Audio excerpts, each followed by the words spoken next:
الله الرحمن الرحيم قل هل يستوي الذين يعلمون والذين لا يعلمون إنما يتذكر أولو الألباب وقال رسول الله صلى الله عليه وسلم من يرد الله به خيرا يفقه في الدين أو كما قال النبي عليه الصلاة والسلام اللهم صل على محمد وعلى آل محمد كما صليت على إبراهيم وعلى آل إبراهيم إنك حميد مجيد اللهم بارك على محمد وعلى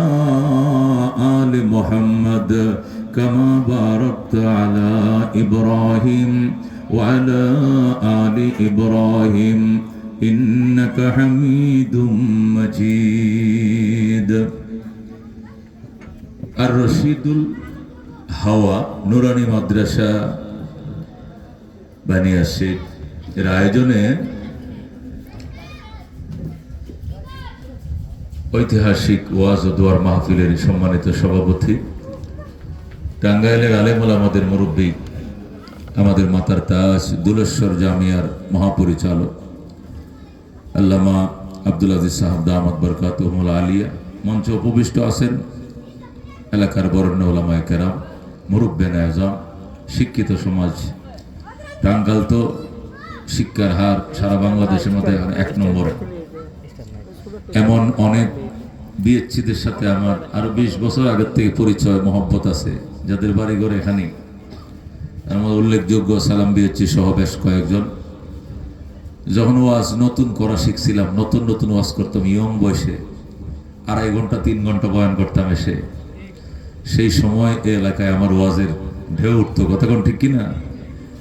তো বাঘের দৌড় তো বেশি দিন থাকে না, কথা কোন? 27-28 বছর চলছে বয়ানের হিসাবে বুড়োই হয়ে গেলাম। তাছাড়া জার্নিংয়ে তো সফর মারাত্মক জিনিস। আর সফর কাতাআতুম মিনান নার, সফর জাহান্নামের একটা টুকরা। সফর যদি বিমানেও করেন তবু সফর। সফর হাইটে করলো ইসলামে আপনাকে 4 রাকাত নামাজ 2 রাকাত পড়তে বলবে, বিমানে করলেও 2 রাকাতে। গতকালকে আমি মাগরিব পরে বয়ান করছি চট্টগ্রামের নাজিরহাট মাদ্রাসা, এশার পরে বয়ান করছি মেখল মাদ্রাসা, 10টায় বয়ান করছি আমি বড় দিঘির পার আমান বাজার চট্টগ্রামেই আরেকটা মাদ্রাসা। 3টে বয়ান শেষ করে 4টায় ঢাকা আসছে। এসে সকালে মাদ্রাসার পরীক্ষা চলতো, হলে ডিউটি করছি এই উঙ্গায় উঙ্গায় ঘুমায় ঘুমায়। এরপরে দুপুরবেলায় হাফেজ সাহেব ডাইকে নিয়ে বলতেছে আপনার ছেলে হাফেজ হয়েছে, মিষ্টি খাওয়ান না কেন? আমার 3 নম্বর ছেলেটা হাফেজ হয়েছে, মানে 3টে হাফেজ হয়ে গেল আলহামদুলিল্লাহ। 4টের মধ্যে আজকে 3 নম্বরটা সবক শেষ, সর্বশেষ সবক শুনেছে, আমি জানি না।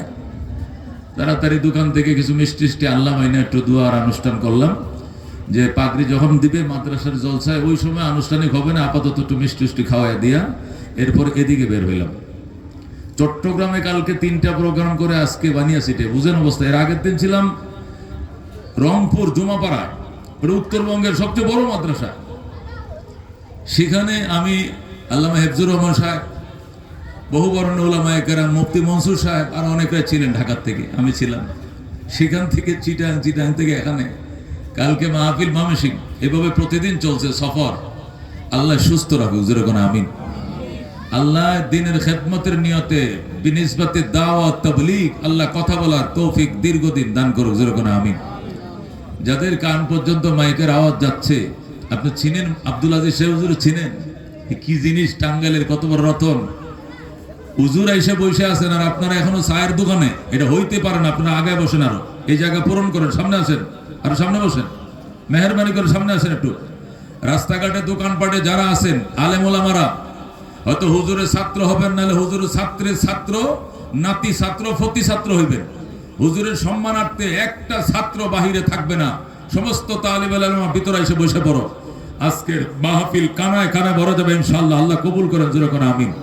আল্লাহ মঞ্জুর করেন, জোরে করে আমিন। উলামায়ে কেরামের সহবতে বসবো কেন? খেয়াল করে শোনেন। কেন বসবো উলামায়ে কেরামের সোহবতে? আল্লাহ বসতে বলেছেন, আল্লাহ বসতে বলেছেন ইত্তাকুল্লাহ ওয়া কুনু মা'আস সাদিকিন। ইমানদারেরা রে, আমি আল্লাহরে ভয় করো এবং সত্যবাদীদের সাথে থেকো। সুবহানাল্লাহ। আচ্ছা, মুফতি ওলিউল্লাহ বাদ দিলাম, আল্লামা আব্দুল আজিজ সাহেব রে আপনাদের কাছে সত্যবাদী মনে হয়নি? এই মানুষটা সত্য কথা বলে এরকম বিশ্বাস আপনাদের হয় কিনা? এই লোক তাকওয়া তাহারাত ওয়ালা, এটা বিশ্বাস হয়নি? এতটুক আকীদত বিশ্বাস দিলে আছে কিনা? তো এই যুগে এমন মানুষের সহবত হয়ে আর কই যাবেন? আর কাকে খুঁজে পাবেন? হাফিজ হুজুর আসেনি, এখন হাফিজ হুজুর রহমতুল্লাহ আসেনি, পীর হুজুর আসেনি, সরবনা পীর সাহেব আসেনি, আর আল্লামা আজিল হক সাহেব আসেনি, আমিনী সাহেব আসেনি, সাইদি সাহেব আসেনি, দেলোয়ার হোসেন সাইদি সাহেব আসেনি, বুজুর্গরা আসেনি, কেউ নাই। এখন ওনারাই আমাদের বুজুর্গ, ওনারাই আমাদের মাতার তাজ। কথা ঠিক কিনা? আল্লাহ বলেন ইন্নামা ইয়াখশাল্লাহ মিন ইবাদিহিল উলামা। এই কথার ভিতরে কোনো সন্দেহ নাই, আমার বান্দাদের মধ্যে উলামায়ে কেরাম আল্লাহকে ভয় করে। যেরকম সুবহানাল্লাহ। আল্লাহকে ভয় করে কারা? উলামায়ে কেরাম। এখন আপনারা বলবেন এটা কার কথা? এটা আমার কথা না, এটা নবীর কথাও না, কোনো ওলির কথাও না, কোনো কিচ্ছা না, এটা কোরআনের কথা। যেরকম সুবহানাল্লাহ। উলামায়ে কেরাম আল্লাহকে ভয় করে। এখন আপনারা যদি বলেন তা আমরা কোন দুঃখে এখানে আইলাম? আমরা হজ করি, যাকাত দেই, কুরবানি করি, রোজা রাখি, ওয়াজ করি, ওয়াজে সাদা দেই, আমরা হুজুরানো ওয়াজ করে, হুজুরানো হাদিয়া নেয়, আর টাকা তো দেই আমরা। তাহলে আমরা কি আল্লাহকে ভয় করি না? তাহলে আল্লাহ তাআলা কেন বললেন উলামারাই ভয় করে? মুফাসসিরিন কেরাম বলেন ভয় অনেক প্রকার আছে। ভয় কত প্রকার? অনেক কিসিমের ভয় আছে। আল্লাহু আকবার। মানুষ কুত্তরে ভয় করে, করে কিনা? মা বাবারও ভয় করে, করে কিনা? আবার বিষাক্ত সাপেরও ভয় করে, পুলিশেরও ভয় করে, সুর ডাকাতেরও ভয় করে, করে কিনা? করে কিনা? পিতা মাতারও ভয় করে, নিজের টিচারকেও ভয় করে। সব কটা ভয়ের কোয়ালিটি এক ধরনের নয়। কথা কোন? কুত্তরে ভয় করি কি জন্য? কাতি মাসিয়া দিন কামড় দেওয়ান লাগতো না, যদি আসুর মারে 14টা ইঞ্জেকশন লাগবো নাবির সাইর কিনারে, নতুবা জলাতঙ্ক রোগে আক্রান্তে মারা যাইতে হবে। কথা কোন ঠিক কিনা? কিন্তু মা বাবারে কে এই জন্য ভয় করে কুত্তের মতো কামড় দিব? তাহলে মা বাবারে ভয় করো, কুকুরকেও ভয় করো, বিষাক্ত সাপ ভয় করো, শিক্ষকরে ভয় করো। সব তো ভয়, সব ভয়ের কোয়ালিটি কি এক? এক। মা বাবারে ভয় করতে বলছে কেন? আমার মায়ের সাথে যদি আমার বাবার বিবাহ না হতো দুনিয়া দেখতাম না, দুনিয়া কারে কো চিনতাম না। যে মা বাবার ওসিলা দুনিয়া দেখলাম, গায়ের চামড়া দিয়া যদি জুতা বানায় দে আর বলে মা এই জুতাটি তুমি পরো, বাবারে তুই জুতাটি পরিস, আমার গায়ের চামড়া দিয়ে লেদার দিয়ে বানাইছি, তবু গো এক ফোঁটা দুধের দাবি আদায় হবে না। কথা কোন ঠিক কিনা? দুস্থ সাপ রে ভয় করো কেন? সাপ বিষাক্ত প্রাণী, যদি ফ্যান ধরে আর তুমি ওই দিক দিয়ে যাও কামড় দেয়, বাতাস লাগে গায়ে, যদি পূজা পাইতে দেরি হয় তুমি মারা যাইবা। এই জন্য যেদিক দিয়ে দাঁড়ায় সাপ আছে, বিষাক্ত সাপ আছে, কেউ ওই রাস্তায় যায় না। কিন্তু শিক্ষকরেও ভয় করো, শিক্ষকরে কি সাপের মতো ভয় করেনি মানুষ? সাপে কামড় দিলে মরবে, শিক্ষকে কামড় দিলে মরবে। শিক্ষক কি মানুষ কামড়ায়? একটা টিচার যদি হিন্দু সালাম দিয়েছিলে, যদি হিন্দু টিচারের কাছে ছোটবেলায় পড়ছে, এখন ধার করা এক স্যার আদা, ঠিক কি না? এই তুমি মুন্ডা তামাইলা কেন? আপনি আমার টিচার না। আমি বললো শিশুকালে আপনার কাছে পড়ছি না স্যার? হ্যাঁ, আমার এক স্যার আছে, ওনার নাম উপেন্দ্র পাল। আমি প্রাইমারি পড়ার ওনার কাছে পড়তাম, উনি মারা গেছেন এখন। আমি মুফতি হওয়ার পরেও যখন দেখছি এলাকায় গেলে উপেন্দ্র চালু যে স্কুল আইতেছে, আমি কোনো কারণে বাড়িতে গেছি বা হোন্ডারে অথবা প্রাইভেটে, আমি গাড়ি থামাই না, স্যার কেমন আছেন স্যার আদাব, তো অবাক হয়ে যেত। বাবা বহু বহু আশীর্বাদ তোমার প্রতি রইল।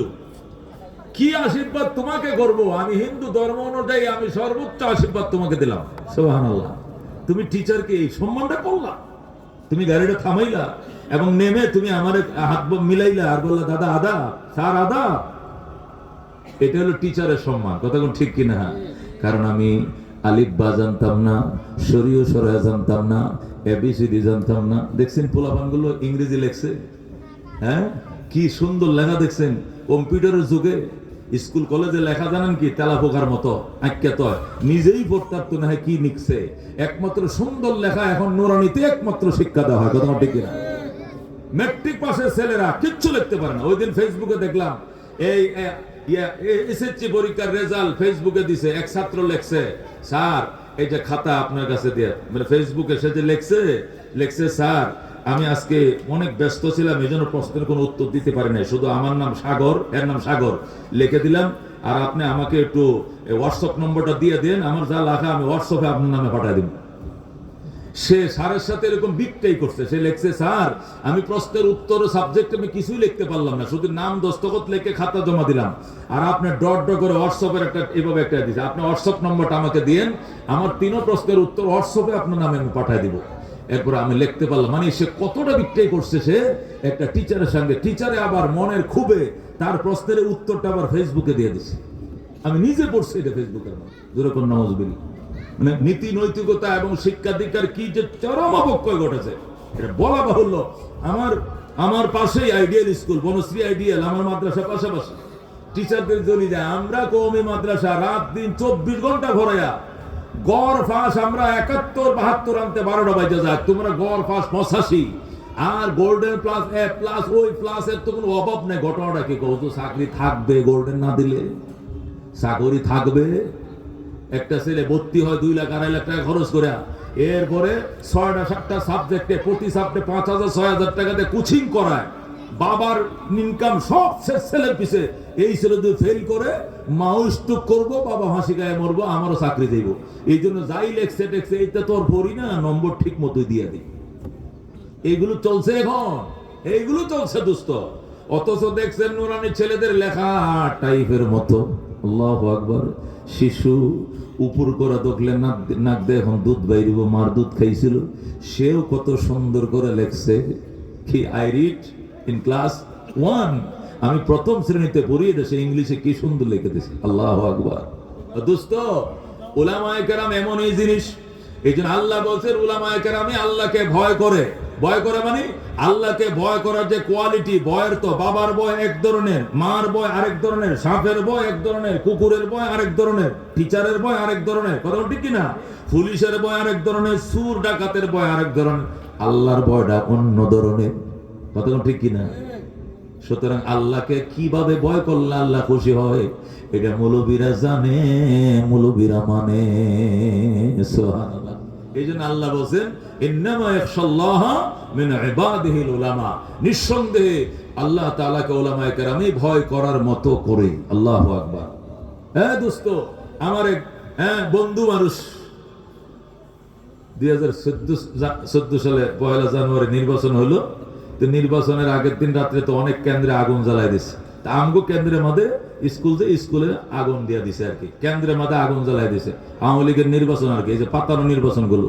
তো ওই নির্বাচনের টাইমে আমার কেন্দ্র পুরার কারণে 4,000 লোকের নামে বেনামা মামলা হয়েছে। বেনামা মামলা বুঝুন তো, মানে নাম নাই, যারে ধরবে হেরে মামলা ঢুকাই দিবে। আমার এলাকার এক এরকম দাড়িওয়ালা লোক, 3 চিল্লার সাথে 10 বছর ধরে 20 বছর ধরে দাড়ি, হে মামলা হওয়ার সাথে সাথে দাড়িটা ক্লিন শেভ করে ফেলাইছে, একদম ক্লিন।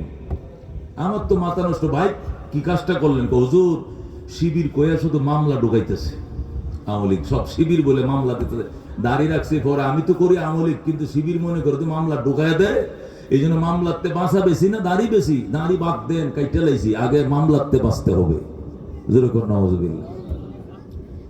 আমি বললাম ভাই এই জন্যই তো আল্লাহ বলেছেন আলেমরাই আল্লাহকে ভয় করে।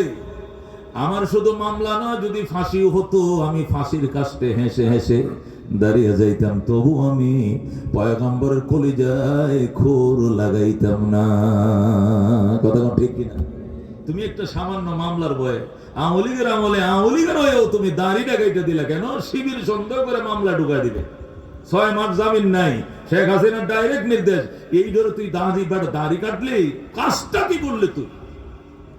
তুই বুঝতে না বাবা, জেলে যারা গেছে জিগায় জেল কারে কয়। ও দোস্ত এটা হলো আমাদের অবস্থা আর কি। এই জন্য উলামায়ে কেরাম, আল্লামা আব্দুল আজিজ সাহেব মুদ্দাজিলুল আলী, মামলা, হয়রানি, মিথ্যা, প্রতারণা এমন কোন নাই। এই বৃদ্ধ বয়সে 80 কোঠারে আল্লাহর বান্দাটাকে কাঁপায় লাইছে, আপনারা জানেন না, আমরা জানি, কিন্তু পাহাড়ের মতো দাঁড়ায় রয়েছে, যেরকম আল্লাহু আকবার। ধুলেশ্বর মাদ্রাসাটা বুকে নিয়ে পাহাড়ের মতো দাঁড়ায় রয়েছে। মধুপুরের জঙ্গলের মামলা, ওই গড়ের মামলা, কোথায় মুজাহিদ ট্রেডিং হয়, কোথায় কি হয়, এমন কোন শয়তানি নাই গায়ে লাগানোর চেষ্টা করে নাই। আল্লাহ হেফাজত করছে, স্টিল দাঁড়িয়ে রয়েছে, আল্লাহ সাহায্য করেছে। কতক্ষণ ঠিক কিনা? এগুলো আমরা জানি, উলামায়ে কেরাম জানি, দোয়া করি, দোয়া করছি, করি। এই জন্য ভাইও উলামা বানানো অনেক দামি জিনিস, অনেক দামি জিনিস। ইলম যারা শিখে তাদেরকে আলেম বলা হয়। ইলম কাকে বলে? কোরআন এবং সুন্নাহর জ্ঞান, নবীর থেকে যেটা পাইছি, খোদার থেকে যেটা পাইছি, এটা ইলম। আর আমরা যে এমনি যারা শিখি, নজরুল ইসলামে লেখছে, খায়রুল ইসলামে পড়ি, রবি ঠাকুরে লেখছে, কবি ঠাকুরে পড়ি, এটা ইলম না। এটা হলো সাধারণ জ্ঞান, বিদ্যা, বুদ্ধি, বিদ্যা, বুদ্ধি।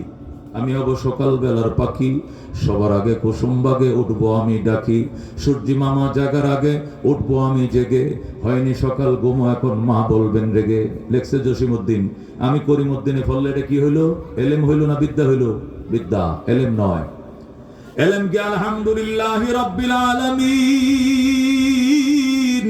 আর রহমানির রহিম, কলিজা ছিদ্র হয়ে যায়। কথা ঠিক কিনা? এটা হলো এলেম। খোদা প্রদত্ত জ্ঞান, ওহির জ্ঞানকে এলেম বলা হয়।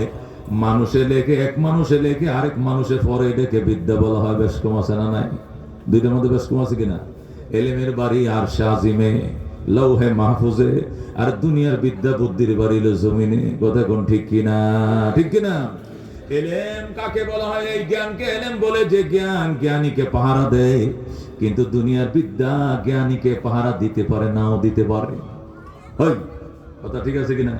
অনেক উচ্চ শিক্ষিতরা আছে, হাফ প্যান্ট ভরে ভরে ঘুরতেছে সুখীপুর বাজারে, টাঙ্গাইল ঘুরতেছে। কি ব্যাপার? কি এটা পড়ছেন? হ্যাঁ, এটা ত্রিকটার, এটা পরা যায়। এগুলো আমরা স্ট্যান্ডার্ড হিসাবে মাঝে মধ্যে পড়ি, ছুটির দিনে ত্রিকটার পরা যায়।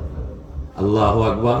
এই যে নুরানির দুধের বাচ্চাগুলো ট্রেনিং দিছে, আমার একটা নুরানির দুধ 3টে হাফেজ হয়েছে, আর একটা ছোটটা রয়েছে এখনো, এটা নুরানিতে পড়ে। 6 বছর বয়স, আফফান আমার ছোট ছেলেটা। ওর আম্মা আমার সামনে বলতেছে শুক্রবারে আও বাবা গোসল করাই দিই, শুক্রবারে গোসল করাতে। কয় না, তুমি গোসল করালে আমার নুনু দিকে লাইবা, তুমি গোসল করালে আমার নুনু দিকে লাইবা। হুজুরে শিখাইছে শরীর পাক, জামা পাক, জাগা পাক। 17 টাকা, 17 টাকা, বুঝেন তো? 17 টাকা বুঝেননি? নাভির থেকে হাঁটু পর্যন্ত ঢাইকে রাখা। শরীর আকা মার কাম 13 ফরজ। যেরকম আল্লাহু আকবার। এগুলো সব সময় আপনাকে আমাকে ফলো করে চলতে। ফরজ, এর সুন্নত না। শরীর 1 নম্বরে শরীর পাক, 2 নম্বরে জামা পাক, 3 নম্বরে জায়গা পাক, 4 নম্বরে 17 টাকা অক্তসিনা, কেবলামুখী দাঁড়ায়া নামাজ পড়া, তেরাত করা, রুকু করা, সিজদা করা, আখিরি বৈঠক। যেরকম আল্লাহু আকবার। এই বাচ্চাদেরকে আমাদের টিচাররা তালে তালে শেখায়, তালে তালে শেখায়। তো আবার বুঝায়, শরীর পাক বুঝো তো, এই করে পাক করতে হবে। জামা পাক বুঝো তো, এমনি এমনি কাপড় চোপড় ধুইতে হবে। 17 টাকা বুঝো তো, নারীদের জন্য মাথার তালার থেকে পায়ের তালা সব ডাইকে রাখতে হবে। পুরুষের জন্য নাভির থেকে হাঁটু পর্যন্ত ডাইকে রাখাটা ফরজ। এই যে বুঝাই দিছে, আর যে মাথায় ঢুকছে এলেম, এই ঢোকার পরে আর তাকে কাইটা পালাইবেন, কিন্তু সে উলঙ্গ হবে না, নাভিকেও দেখবে না, হাঁটুর উপর অংশকেও দেখবে না। কথা কোন ঠিক কিনা? ওই 55 বছরের খাটাস, সে রিল্যাক্সে ঘুরতেছে ত্রিকটার পরে। আরে 8 বছরের যুবক, সে বলতেছে মা তুমি গোসল করাইলে নুনু দিকে পালাইবা, আমার গোসল আমি করব। তাহলে তার এলেমে পাহারা দিছে কিনা? দিছে কিনা? এলেম ওই জ্ঞানকে বলা হয় তার জ্ঞানীকে পাহারা দিবে। বিদ্যা পাহারা দিতেও পারে, নাও দিতে পারে, গ্যারান্টি নেই। ফ্যামিলি ভালো হইলে পাহারা দেয়, না তো বা পাহারা দেয় না। দোস্ত, এলেম বলা ওই জ্ঞান, যে জ্ঞান জ্ঞানের সাথে দুনিয়াতেও থাকে, কবরেও থাকবে, মিজানেও থাকবে, ফুলসিরাতেও থাকবে, জান্নাতে ঢোকার পরে ওই জ্ঞান তার সাথে থাকবে, তারে বলা এলেম। আর দুনিয়ার জ্ঞান মৌতের বিছানা পর্যন্ত থাকবে, মরার পরে একটা শরীর সরে একটা এবিসিডি অন্তরে থাকবে না, বিদায় নিয়ে নিবে। এলেম আর বিদ্যার মধ্যে পার্থক্য আছে। দুনিয়ার জ্ঞান কতটুকু পর্যন্ত? আপনি ঢাকা বিশ্ববিদ্যালয়ের প্রফেসর, টাঙ্গাইল সরকারি কলেজের লেকচারার, ইংলিশে অনর্গল, যেই মালাকুল মউত আজরাইল আপনার ঘরে ঢুকবে রিটায়ার্ডের পরে, যখন ঘরটা নড়তে থাকবে বুঝবেন আজরাইল ঘরে ঢুকছে, সাথে সাথে উড়াল দেয়া দুনিয়ার জ্ঞান সব চলে যাবে। একটা শরীয় সরা এখানে থাকবে না, একটা এবিসিডি থাকবে না, দুনিয়ার কোনো জ্ঞান থাকবে না। ওই কোরআনের 2-4টা সূরা জানা থাকলে, 2-4টা হাদিস মসলা মাসাল জানাতে, এটি শুধু দিল পাহারা দিবে। এছাড়া আপনার অন্তরটাকে পাহারা দেওয়ার মতো কোনো বিদ্যা এখানে থাকবে না, সব চলে যাবে। আল্লাহু আকবার। কিন্তু আলেম যে 30 পারা কোরআনের হাফেজ, সে হাফেজই থাকবে, মরার আগে হাফেজ, মরার পরে হাফেজ, কবরেও তাকে হাফেজ করে ডাকা হবে। আল্লাহু আকবার। হাসরও হাফেজ, মিজানও হাফেজ, ফুলসিরাতের ব্রিজ হাফেজ সাহেব পার হবে, হাফেজ, হেফজ তার সাথে থাকবে, জান্নাতে যাওয়ার পরেও হেফজ তার সাথে, সে হাফেজ। আল্লাহু আকবার। এটাই বেশ কম, এলেম আর বিদ্যার ভিতরে এটাই বেশ কম। বিদ্যা মওত পর্যন্ত, আর এলেমের দৌড় জান্নাত পর্যন্ত। সুবহানাল্লাহ। এটা কোরআন হাদিসের আলোকে বুঝাবো, আরো বুঝাবো, এমনি যুক্তির আলোকে বুঝেন। যদি বলেন এ কেন হুজুর এটা মানি না, তাহলে আপনি বুঝেন দুনিয়া নকল। বলেন দুনিয়া কি নকল? দুনিয়ার জ্ঞান ও নকল। নকল জ্ঞান নকল দেশে থেকে যাবে, ওই পারে, বর্ডার পারে, ওই পারে যাবে না। দুনিয়া নকল, দুনিয়া ভেঙ্গে চুরমার হয়ে যাবে, দুনিয়া থাকবে না, ভেঙ্গে চুরমার হয়ে যাবে। দুনিয়ার জ্ঞান ও নকল, দুনিয়ার জ্ঞান ও ভেঙ্গে চুরমার এই দেশে পড়ে থাকবে। পরকাল আসল, এলেম আসল। এই জন্য এলেম আসল জিনিস আসল দেশে চলে যাবে। সুবহানাল্লাহ। আরো বুঝেন, দুনিয়া নকল, দেহ নকল। দুনিয়া নকল, দেহ নকল। পরকাল আসল, রূহ আসল। এই জন্য নকল দেহ, নকল দুনিয়াতে পড়ে থাকবে, মাটির নিচে পুঁতে রাখবে, পোকামাকড়ে খেয়ে ফেলবে, এটা কোথাও যাবে না, গর্ত করে থুইবে। নবী বলছেন কবর দিও। কবরের বাংলা অর্থ হলো গর্ত। কবরের বাংলাতে কয় গর্ত, আরবিতে কয় কবর। নবী কয় মানুষ তো সৃষ্টির সেরা, এটা কুত্তা বিলাই খাবে, পশু পাখি খাবে, খারাপ দেখা যাবে, এই জন্য মাটির নিচে গর্ত করে থুয়ে দাও। এই গর্তটারে কয় কবর দেত। কবর এটা আরবি শব্দ, আর বাংলা হলো গর্ত। তাহলে বোঝা গেল দুনিয়া নকল, দেহ নকল। নকল দেহ নকল দুনিয়াতে থাকবে, পরকাল আসল, আত্মা আসল। আসল আত্মা আসল দেশে চলে যাবে। পরকাল আসল, আত্মা আসল। আমরা যে কবর দিই, আত্মারে কবর দিই না দেহরে কবর দিই? আত্মা কই? আত্মা যদি জান্নাতের আত্মা হয় চলে যাবে ইল্লিনে। বলেন আল্লাহু আকবার। আর আত্মা যদি জাহান্নামী আত্মা হয় চলে যাবে সিজ্জিলে।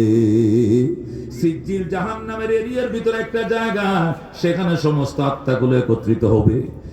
আর ইল্লিন 7 আসমানের উপরে জান্নাতের একটা এরিয়া, সেখানে আল্লাহ জান্নাতীদের আত্মা সবুজ পাখির কাবারের ভিতরে হয়ে জান্নাতে উড়াল মারতে থাকবে। তাহলে কি বুঝলাম? নকল নকলের সাথে মিলে, আসল আসলের সাথে মিলে। কতক্ষণ ঠিক কিনা? দুনিয়া নকল, দেহ নকল, নকল দেহ নকল দুনিয়াতে পড়ে থাকবে। পরকাল আসল, রূহ আসল, আসল রূহ আসল দেশে চলে যাবে। ঠিক তদ্রূপ দুনিয়া নকল, দুনিয়ার বিদ্যা বুদ্ধি নকল। এই যে নকল বিদ্যা বুদ্ধি দুনিয়াতে থাকবে, এটা পরকালে একটা সরিয়ে সরা যাইত না, এবিসিডি ওই পারে যাবে না। কিন্তু পরকাল আসল, এলেম আসল। এলেম আসল দেশে পরকালে চলে যাবে, জান্নাত পর্যন্ত এলেমের দৌড় ছাতে যাবে। সুবহানাল্লাহ। আল্লাহর নবী বলেন ইউকালু লি সাহিবিল কোরআন, আল্লাহর পক্ষ থেকে জান্নাতের গেইটে কোরআনওয়ালাকে বলা হবে ইকরা ওয়ারতাকি ওয়ারাতিল কামা কুনতা তুরাতিলু ফিদ দুনিয়া ফাইন্না মানজিলাকা ইনদা আখির আয়াতিন তাকরাউহা। সুবহানাল্লাহ। ইউকালু লি সাহিবিল কোরআন, কোরআনওয়ালাকে বলা হবে জান্নাতের গেইটে, আল্লাহ কোরআনওয়ালাকে বলবেন ইকরা, পড়ো। আল্লাহ বলবেন ইকরা মানে কি? পড়ো।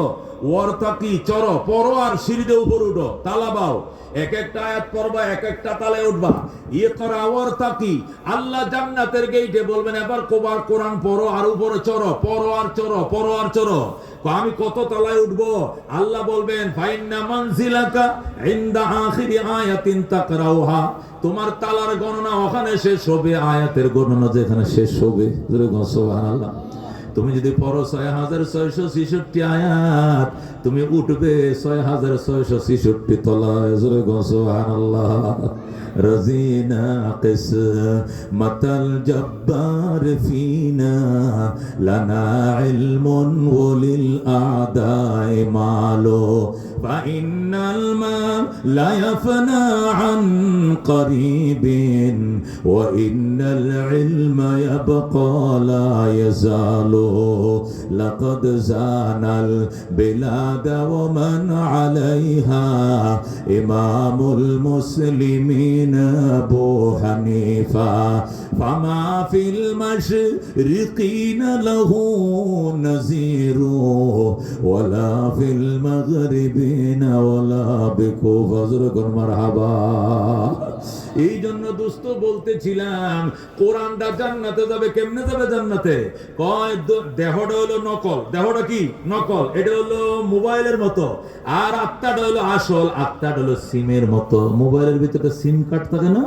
সিমটা হলো আত্মা মোবাইলটা হলো কি দেহ কয় মোবাইল যদি ভেঙে যায় পুড়ে যায় তাহলে নতুন মোবাইলে আবার সিমটা ঢুকাইলে আবার আগের মতো নেট এসে যায় কথা কোন ঠিক কি না কয় দেহটা যদি ফসে যায় দুনিয়াতে গলে যায় পরকালে আল্লাহ আবার নতুন দেহ বানাইবেন আর ওই আত্মার সাথে কানেকশন দিয়ে দিবেন আবার কোরআন 30 পারা এসে যাবে বলেন আল্লাহু আকবার আপনার মোবাইলে অনেক ফাংশন আছে 4GB 3GB ফুল করা আছে অনেক কিছু আছে কোন কারণে টেহান খায়া আসার খায়া মোবাইলটা ভেঙে গেছে কি হয়ে গেছে ভেঙে গেছে তাহলে কি আপনার 4GB সব শেষ কিচ্ছু শেষ হয় নাই এই সেটটা বদলাইয়া সখীপুর যার একটা নতুন সেট লয়ে ভিতরে ঢুকাইয়া টিকটক করে দেখবো আগের মতো সব ছবি এসে গেছে কথা কোন ঠিক কিনা ঠিক তদ্রুপ কোরআনের হাফেজ মারা গেছে আলেম মারা গেছে দেহটা মাটিতে খায় ফলাইছে সিমটা তো উড়াল দিয়ে চলে গেছে জান্নাতে বলেন আল্লাহু আকবার ওই সিমের সাথে নতুন মোবাইল সংযোগ হবে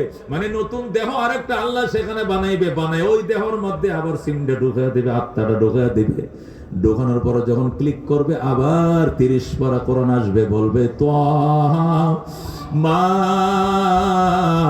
আনজালনা আলাইকাল কুরআন লিতাশকা ইল্লা তাযকিরাতাল লিমান ইয়াখশা তানসীলাম মিম্মান খালাকাল আরদা ওয়াস সামাওয়াতিল উলা الرحمن على العرش استوى له ما في السماوات وما في الأرض وما بينهما وما تحت الثرى الله أكبر এই জন্য দোস্ত এলেম মহা সম্পদ এটা আমার সাথে তোমার সাথে জান্নাত পর্যন্ত যাবে ভিআইপি আইনা দিবে তোমার জন্য আমার জন্য দুনিয়ার শিক্ষা যাইবে না রে দোস্ত এই জন্য চেষ্টা করো একটু এলেম শিক্ষা করার জন্য নবী বলছেন মাই ইউরিদিল্লাহু বিহি খায়রা আল্লাহ যার কল্যাণ চায় আল্লাহ তাকে দ্বীনি এলেম শিক্ষা করার ব্যবস্থা করে দেয় বাজানরে তুমি মাস্টার তুমি টিচার তুমি অধ্যাপক তুমি প্রফেসর যেই হও না কেন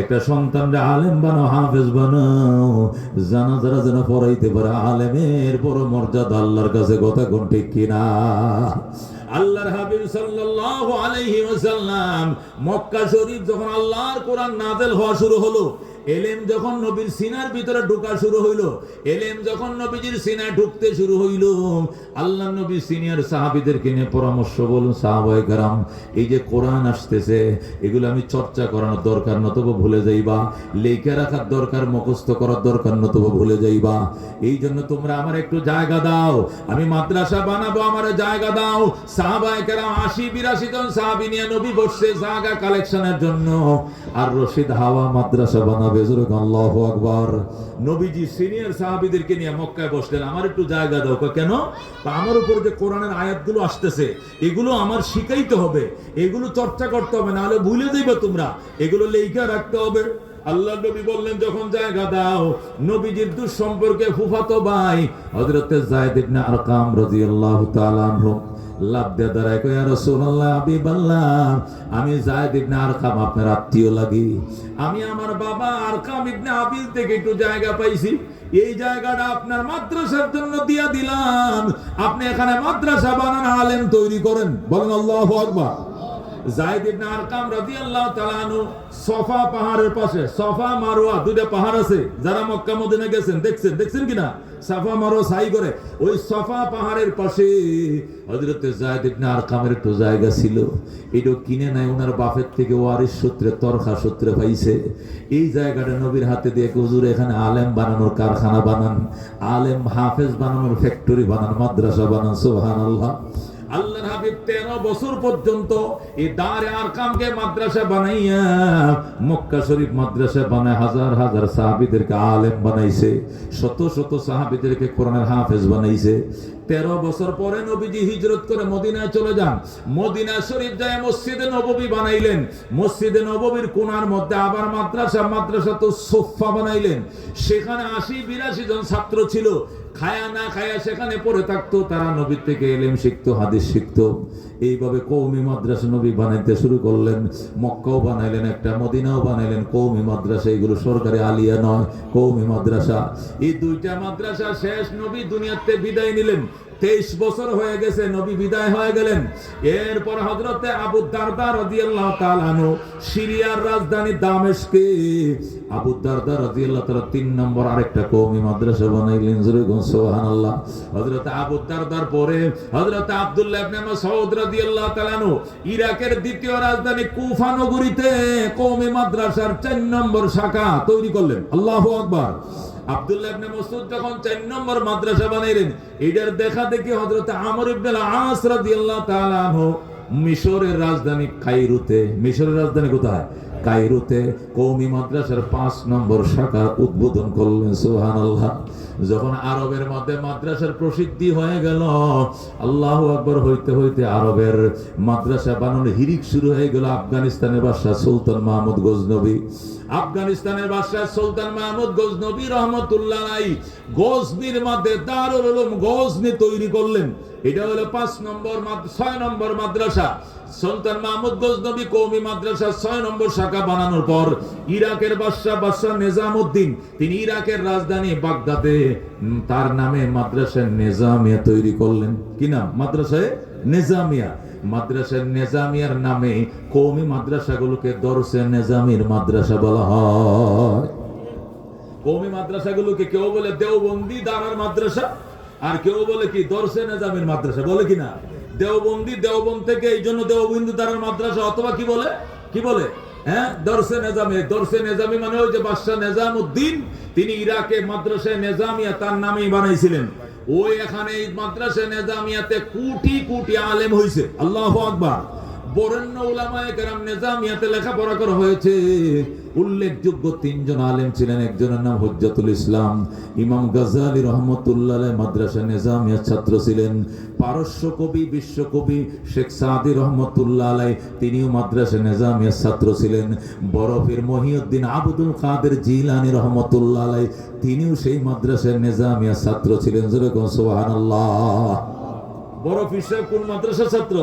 ওই মাদ্রাসা নিজামিয়ার। শেখ সাদী মাদ্রাসা নিজামিয়ার ছাত্র। হুজ্জাতুল ইসলাম ইমাম গাজ্জালী মাদ্রাসা নিজামিয়ার ছাত্র। নিজামিয়া যখন খুব প্রসিদ্ধ হয়ে গেল, মদিনার থেকে ইসলামের শিক্ষার সম্রাট হয়ে গেল বাগদাদ, তখন এই ভারতবর্ষে মোগলদের শাসন শুরু হয়ে গেল। মোগল রাজারা নিজামে বাদশাহ নিজামিয়া মাদ্রাসা দেখে মোগলরা মাদ্রাসা বানাইতে শুরু করলেন। সুলতান আলতামাস রহমতুল্লাহ আলাইহি দিল্লিতে দারুল উলুম মাদ্রাসা তৈরি করলেন। বাদশাহ সুলতান আলতামাস, দিল্লির বাদশাহ, তিনি দিল্লিতে মাদ্রাসা বানাইলেন। সুলতান আলতামাসকে দেখার সাথে সাথে আল্লাহু আকবার, সুলতান সালাউদ্দিন গুরি রহমতুল্লাহ আলাইহি আজমিরে দারুল উলুম আজমির বানাইলেন। বলুন আল্লাহু আকবার। সুলতান সালাউদ্দিন গুরি রহমতুল্লাহ আলাইহি আজমির শরীফে তিনিও মাদ্রাসা বানাইলেন। এইভাবে মাদ্রাসা হইতে হইতে শুধু বঙ্গপ্রদেশে, কোন প্রদেশে? বঙ্গপ্রদেশ মানে যে এলাকার মানুষ বাংলায় কথা বলে, বাংলাদেশ, কলকাতা, আসাম, উড়িষ্যা, কয়টা প্রদেশ? 4টে প্রদেশ। এটাকে বঙ্গপ্রদেশ বলা হতো। এই বঙ্গপ্রদেশের মধ্যে 80,000 মাদ্রাসা ছিল। কয় হাজার? 80,000 মাদ্রাসা ছিল। মাদ্রাসাগুলো যেন সুন্দর চলতে পারে, এই জন্য মোগল রাজারা তাদেরকে রেজিস্ট্রেশন দিয়ে রাখছিল, এবং প্রত্যেকটা মাদ্রাসার জন্য 200 বিঘা, 300 বিঘা, 1000 বিঘা পর্যন্ত মাটি ছিল, জমিন ছিল। এই জমিনের ফসল বিক্রি করে মাদ্রাসা চলবে, কোনো সাহায্য মাগতে হবে না। আল্লাহু আকবার। এইভাবে 80,000 মাদ্রাসা ছিল। মদিনার থেকে শিক্ষার কেন্দ্র, প্রাণ কেন্দ্র হয়ে গেল বাগদাদ। বাগদাদ থেকে শিক্ষার প্রাণ কেন্দ্র হয়ে গেল বঙ্গপ্রদেশ। আল্লাহু আকবার। যখন বঙ্গপ্রদেশ শিক্ষার প্রাণ কেন্দ্র হয়ে গেল, ওই ব্রিটিশ লাল কুত্তার দল, এদের মাথা নষ্ট হয়ে গেছে, সর্বনাশ। ইসলামের জোয়ার শুরু হয়ে গেছে বঙ্গপ্রদেশে। এই জন্য ব্রিটিশদের মাথা নষ্ট হয়ে গেছে। তারা ব্যবসার নাম দিয়ে ইন্ডিয়াতে ঢুকছে। তখন শাহজাহান 1701 খ্রিস্টাব্দে, শাহজাহান সে মোগল সম্রাট, বাদশাহ শাহজাহান তখন ক্ষমতায়, তখন ইস্ট ইন্ডিয়ান কোম্পানি আসছে, আইসা বলতেছে শাহজাহান আপনার দেশে প্রচুর শ্রমিক আছে এবং ফাঁকা জায়গা আছে, ফ্যাক্টরি কারখানা তৈরি করার পর্যাপ্ত জায়গা আছে এবং শ্রমিক আছে, আমরা পাউন্ড অর্জন করার জন্য ব্যবস্থা করে দেই, আমরা মিল ফ্যাক্টরি ইন্ডাস্ট্রি তৈরি করব, আর আপনাদের দেশের মানুষ কর্মসংস্থান পাবে, দেশ অল্প দিনে উন্নত হয়ে যাবে, আমাদেরকে ফ্যাক্টরি করার অনুমতি দেন। তখন উলামায়ে কেরাম শাহজাহানকে বাধা দিল, খবরদার আপনি ইস্ট ইন্ডিয়ান কোম্পানিকে অনুমতি দিয়েন না, মসজিদ মাদ্রাসা থাকবে না, ধ্বংস হয়ে যাবে। তখন শাহজাহান কয় মোল্লারা কিচ্ছু বুঝে না, মৌলবীরা কিছু বুঝে না, এরা দেশের উন্নতি সহ্য করতে পারে না। শাহজাহান কইল মিছিল থেকে সমস্ত আলেমদেরকে অ্যারেস্ট করো। পুলিশ মিছিল থেকে মৌলবীদেরকে অ্যারেস্ট করে জেলখানায় ঢুকাইছে, এরপরে মিল কারখানা ফ্যাক্টরি বানাইছে এবং তারা বাদশাহ শাহজাহান অনুমতি দিছে, ইস্ট ইন্ডিয়ান কোম্পানিকে লাইসেন্স দিছে, রেজিস্ট্রেশন দিছে, তারা ব্যবসা শুরু করছে, মিল কারখানা বানাইছে। বানায় যখন ভারতের শ্রমিকরা চাকরি শুরু করছে, পাউন্ড পাইতেছে, পাউন্ড ডলার পাইতেছে, তখন শাহজাহান দেখো আমার দেশ উন্নত হয়ে যাইতেছে, কিন্তু মৌলবীরা উন্নতের পথে বাধা, মৌলবীদেরকে সব বেড়ে জেলে ফাটাইছে, জেলের মধ্যে কোনো জামিন নাই, আটকা রাখছে। কিছুদিন যাইতে দেরি, কিন্তু দুর্ঘটনা ঘটতে দেরি হয় নাই। ধীরে ধীরে ধীরে ধীরে সমস্ত মোগলদেরকে পরাজিত করে ক্ষমতার জায়গাটা বসে গেছে।